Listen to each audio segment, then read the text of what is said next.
Listen, underneath our feet, slow rivers of rock are in constant motion. They push against each other. They pull away from one another. Sometimes, they collide with immense, silent force. This is the slow, grinding power that shapes the Philippine Islands. It is a process that makes the land rise from the sea. It is also the process that makes the land tremble and shake. We do not feel this movement every day. It happens over geological time, too vast for a human lifetime to perceive. The motion is measured in mere centimeters per year, the same speed at which our fingernails grow. Yet this imperceptible drift builds an enormous tension that must eventually find release.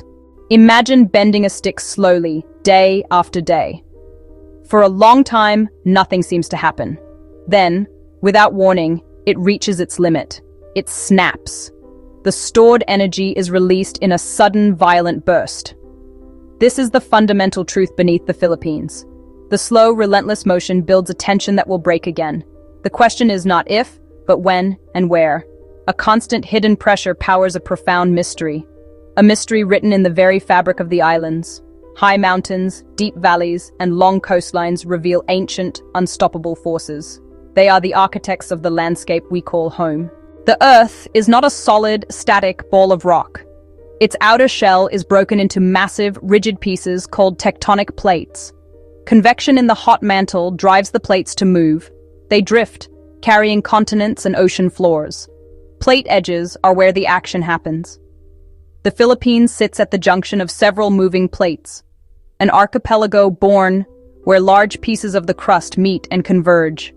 Massive plates collide in geologic slow motion. Eurasian plate to the west, Philippine Sea plate to the east. The Pacific plate advances from the far east.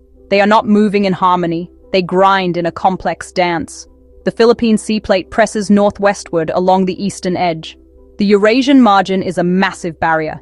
Geography, from mountains to deep trenches, is the direct consequence of this titanic struggle.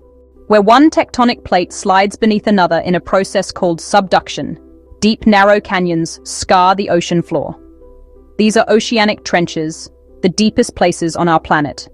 Formed by the descending plate dragging the seafloor down, their depths are a direct and dramatic testament to the forces reshaping Earth's surface.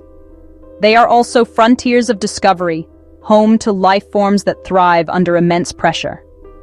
The Philippine archipelago is in a uniquely precarious position, almost completely encircled by these active, hazardous boundaries.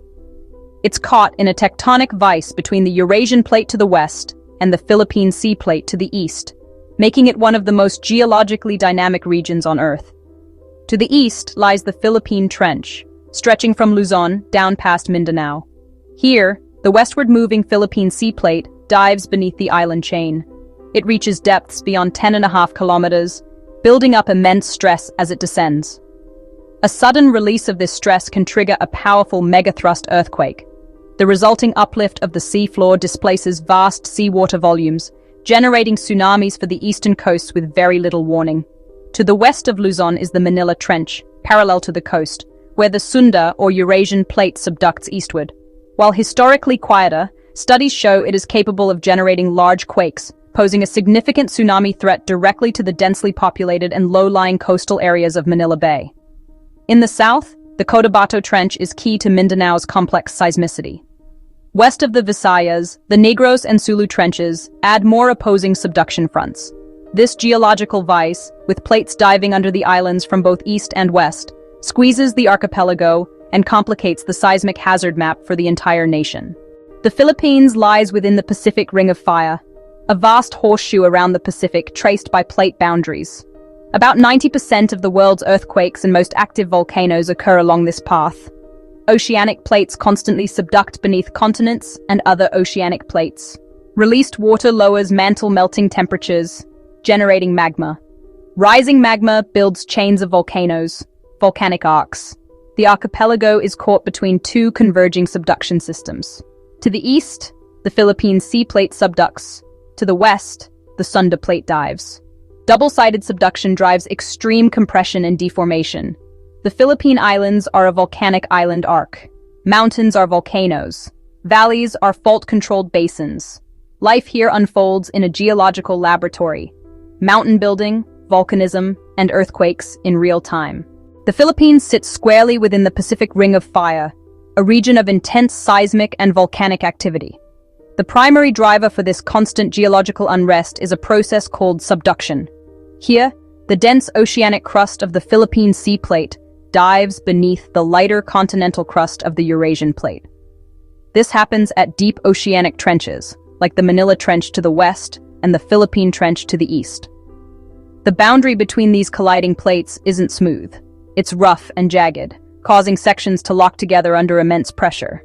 Despite being locked, the plates continue to push against each other at a rate of several centimeters per year. This relentless force causes the overriding plate to bend and deform, storing a tremendous amount of elastic energy within the rock. This strain accumulates slowly and silently over decades or even centuries. Eventually, the accumulated stress becomes too great for the locked section to bear, overcoming the force of friction. The fault ruptures in a sudden violent break. In a matter of seconds, the locked sections slip past each other, releasing all that stored energy in the form of seismic waves. When these waves reach the surface, the ground shakes. This is what we feel as an earthquake. The larger the area of the fault that ruptures, and the greater the distance the plates slip, the more energy is released, resulting in a higher magnitude earthquake. But subduction isn't the only source of seismic hazard. The immense angled pressure of the plate collision has also created a network of major faults that slice directly through the islands themselves. The most significant of these is the Philippine Fault Zone. This massive system of related faults runs for about 1,200 kilometers, stretching all the way from Luzon in the north down to Mindanao in the south. This is primarily a strike-slip fault, meaning the blocks of crust on either side move past each other horizontally. It plays a critical role by accommodating a significant portion of the sideways, or oblique, motion that isn't fully absorbed by the subduction trenches. This fault is not a single, continuous crack, but a complex system of interconnected segments. A major rupture on one segment, like the devastating 1990 Luzon earthquake, can transfer stress to adjacent, locked segments, increasing the likelihood of future earthquakes in a cascading sequence. The frequency of earthquakes is the product of a complex tectonic setting, multiple subduction zones, a major intra-arc strike-slip system, numerous sources for seismic events. Plate convergence here is relatively fast, about 7 to 10 centimeters per year. Rapid motion builds strain quickly along locked faults, shortening the time between significant quakes. The angled push shears the archipelago internally. The PFZ accommodates much of this motion. The crust is a mosaic of microplates and sutured blocks that can shift and rotate. Quakes strike both major boundaries and smaller internal faults. Magma movement beneath active volcanoes also induces volcanic tectonic earthquakes. Uplift, erosion, and the weight of mountains create additional shallow stresses. The result? A nation that records, on average, around 20 earthquakes a day, most too small to be felt. August 17, 1976, about magnitude 8 in the Moro Gulf off Mindanao. Shaking was severe, but the tsunami was worse, with waves up to 9 meters striking coastal communities. Thousands died. Tens of thousands were left homeless. July 16, 1990, a magnitude 7.7 along the Philippine Fault Zone, epicenter in Nueva Ecija. Baguio was hit hard. Landslides severed the city from all roads. Buildings, hotels, and homes collapsed. An inland fault with devastating secondary hazards. October 15, 2013, magnitude 7.2 beneath Bohol. A shallow source produced violent shaking. Roads and bridges failed. Centuries-old churches crumbled in seconds. Late 2019, several M6+ quakes over weeks, causing cumulative damage and distress. Each event adds painful data that refines hazard maps and preparedness. None are isolated. All are echoes of a continuous geologic process.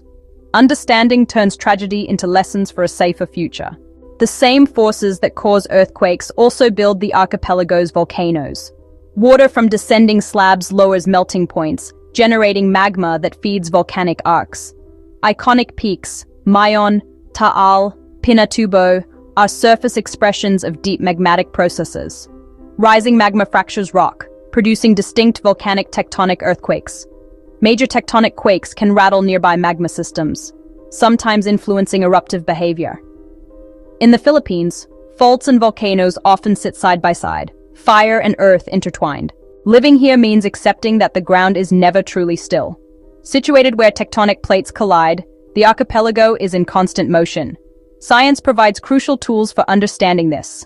Seismologists map active faults and measure plate motion. While they cannot predict the exact moment, they can forecast long-term probabilities, identifying which faults are accumulating the most strain.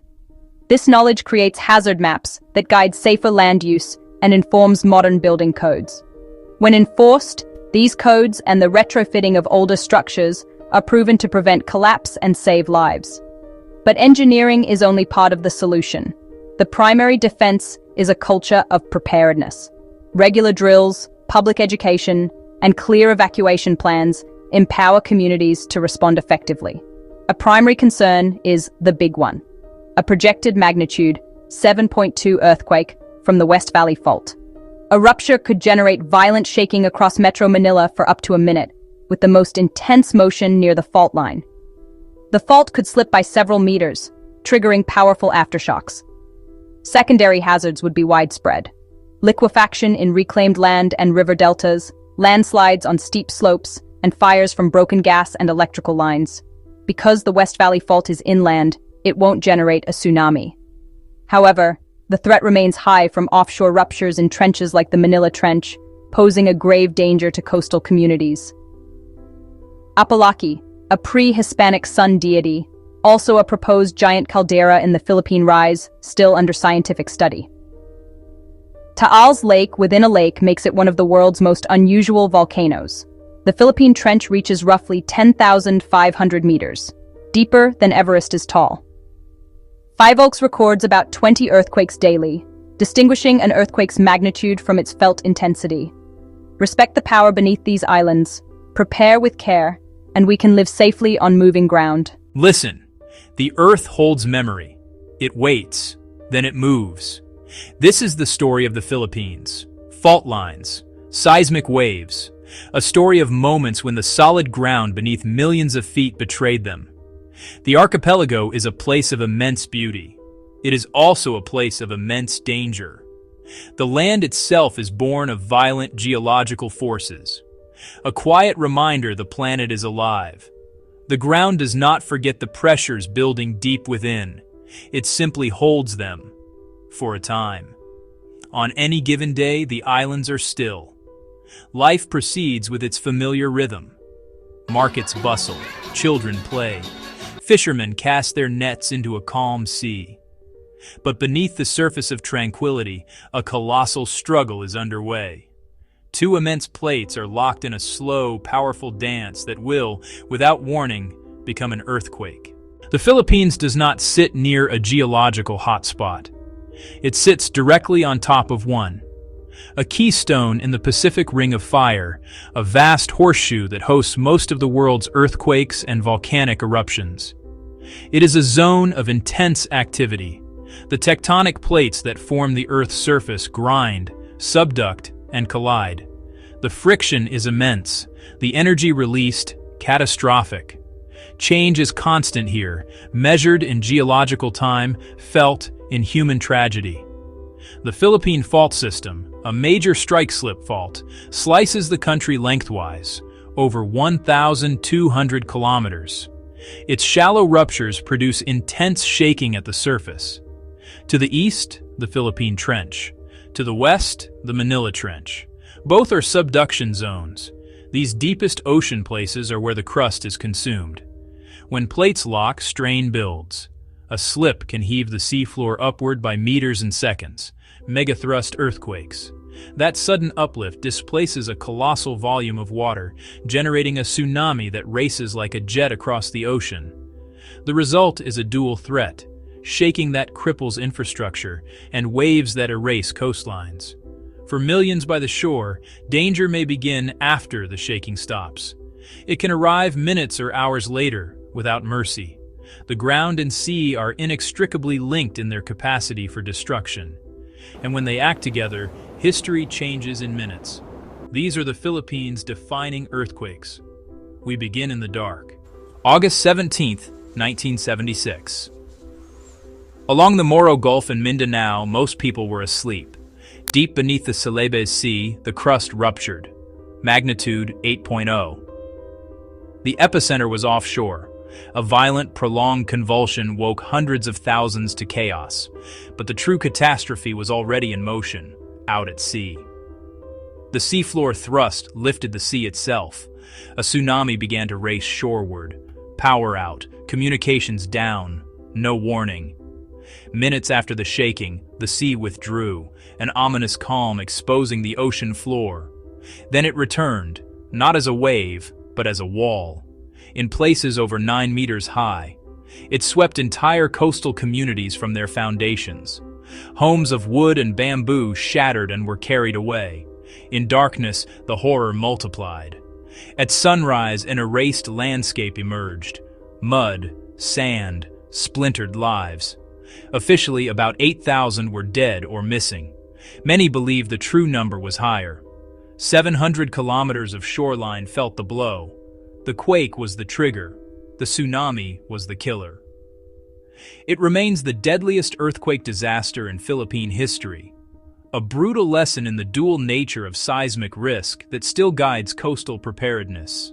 On calm shores, memory is the only early warning that never fails.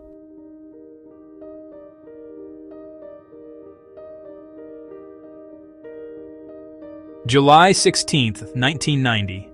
An ordinary afternoon.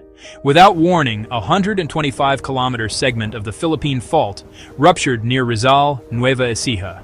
Magnitude 7.8. For nearly a full minute, the ground roared. Energy equal to thousands of atomic bombs unleashed in under 60 seconds.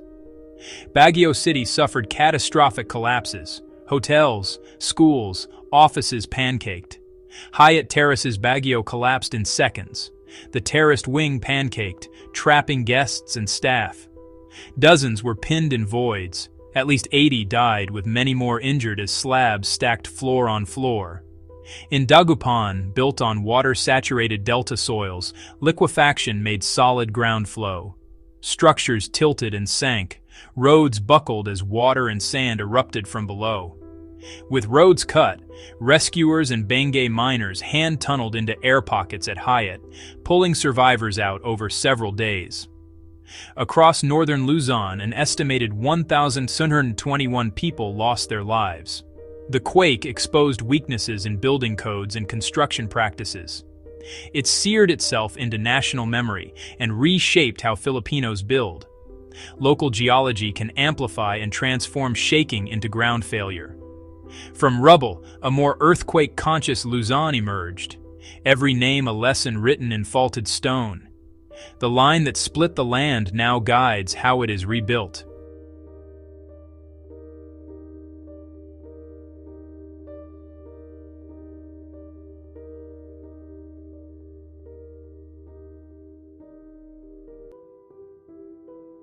October 15, 2013, a quiet holiday morning across Bohol and Cebu. A previously unmapped Bohol fault ruptured. Magnitude 7.2 at just 12 kilometers depth. The earth split open for kilometers, lifting ground by up to 3 meters. Centuries-old coral stone churches failed within a minute. The bell tower of Cebu's Basilica Minore del Santo Niño fell. Lobak, Baclayon, Mariboyac, icons reduced to rubble. Even the Chocolate Hills were scarred by landslides. Infrastructure buckled. The main seaport was damaged. The province went dark. Over 220 killed, nearly 1,000 injured. More than 73,000 homes damaged or destroyed. Hundreds of thousands displaced. The quake revealed a dangerous, previously unknown fault. It also erased irreplaceable heritage, spurring painstaking restoration. In 2019, Mindanao faced a different terror. Not a single quake, but a relentless sequence in Cotabato. October 16th, M63. October 29th, M66. October 31st, M65. Epicenters near Tulunan. Shallow, intense shaking finished off structures weakened by earlier shocks. Hillsides collapsed. Roads were cut. Tens of thousands fled to fields and courts, sleeping under tarps as aftershocks kept fear alive. The psychological toll mounted with every tremor. At least 40 lives lost, over 800 injured, and widespread damage to homes, schools, and hospitals. Earthquake swarms prolong disaster, delay recovery, and wear down resilience. A lesson in endurance for communities that could not catch their breath. September 30th, 2025, Cebu. A magnitude 6.9 earthquake struck before dawn. Strong shaking rippled across Cebu, the nearby islands. Power flickered, masonry cracked, inspections followed, class suspensions followed. On steep barangays, landslides. Falling debris turned footpaths into hazards. Emergency responders moved fast. Neighborhoods self-evacuated to open grounds.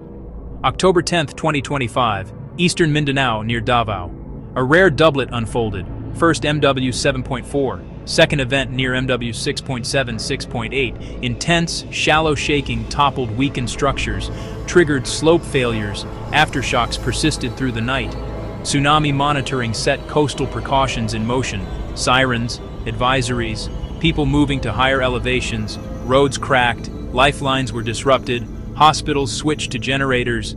Context and takeaways, 2025 underlined twin hazards, violent inland faults and offshore subduction. Preparedness remains the shield between shock and catastrophe. Retrofits for the vulnerable. Drills that turn panic into muscle memory. Clear evacuation routes that save minutes when minutes matter. The terror of an earthquake comes from power. Its mechanics from physics. A fault is a fracture where rock blocks move. When stuck, strain builds like a bent stick. An earthquake is the snap. The rupture propagates at jet-like speeds. Seismic waves reach the surface and everything shakes. In loose, water-saturated soils, shaking raises poor pressure. Ground loses strength and behaves like fluid. Heavy structures tilt or sink. Buried pipes and tanks can float. At subduction zones, sudden vertical seafloor motion displaces water, forming long, powerful waves. Barely felt offshore, they steepen into destructive walls near shore. Institutions like FIVOLCS map active faults and hazards to guide where and how to build, and where to evacuate. Statistics, magnitude, death toll, economic loss cannot capture the true cost. The story is written in lives on the edge of collapse, in hands that refuse to give up, in losses that never show up on a seismogram.